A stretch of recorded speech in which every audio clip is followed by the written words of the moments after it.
On dit que nous sommes allés en Libye, que c'est mauvais. Peuple de Haute-Volta, une question.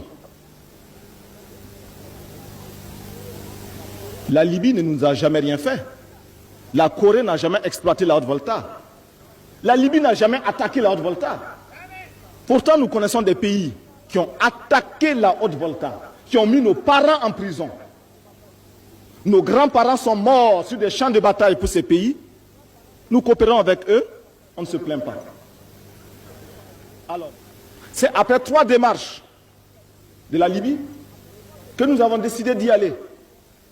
Et nous avons posé des conditions concrètes qui sont à la satisfaction du peuple voltaïque. Lorsque nous allons négocier avec certains pays, 2 millions, 3 millions de francs CFA, on en parle à la radio. Avec Kadhafi, nous avons négocié 3,5 milliards. 3,5 milliards. 3 500 millions. Alors, le peuple est content, oui ou non? Le peuple aime la coopération entre les États. Les États qui respectent leur peuple. Le peuple de Haute-Volta ne veut pas qu'on lui indique sa voie. Nous disons non à la domestication de la diplomatie voltaïque. Nous disons non au despotisme de la diplomatie voltaïque. Nous sommes libres et nous dirons où nous voudrons.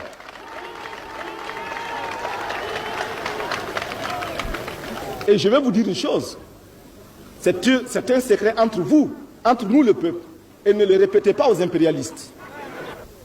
Comment est-ce que la Libye a réalisé tous ces investissements sociaux? C'est grâce au pétrole. Et le pétrole existait sous l'ancien régime avec le roi Idriss. Mais ce pétrole était exploité par les impérialistes et pour le roi, c'est tout. Le peuple ne bénéficiait absolument de rien. Aujourd'hui, les Libyens ont des maisons gratuitement. Ils ont les soins gratuitement. Ils ont des routes bitumées. Si demain, nous pouvions transformer la Haute-Volta, comme Kadhafi a transformé la Libye, est-ce que vous seriez content, oui ou non? Donc, lorsque dans nos rapports avec les autres États, nous prenons ce qu'il y a de bon chez eux, nous ne faisons qu'appliquer une politique d'indépendance diplomatique. Nous ne faisons qu'appliquer une règle du CSP, c'est-à-dire travailler pour le peuple. Il n'y a pas de honte à se mettre même à genoux tant qu'il s'agit des intérêts du peuple.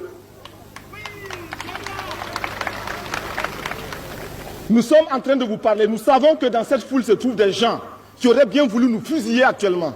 Ce sont des risques que nous prenons.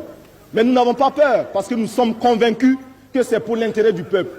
Et nous leur disons, tirez. Lorsque vous allez tirer, vos balles feront demi-tour et vous atteindront. C'est ce qui s'appelle la victoire sur les ennemis du peuple.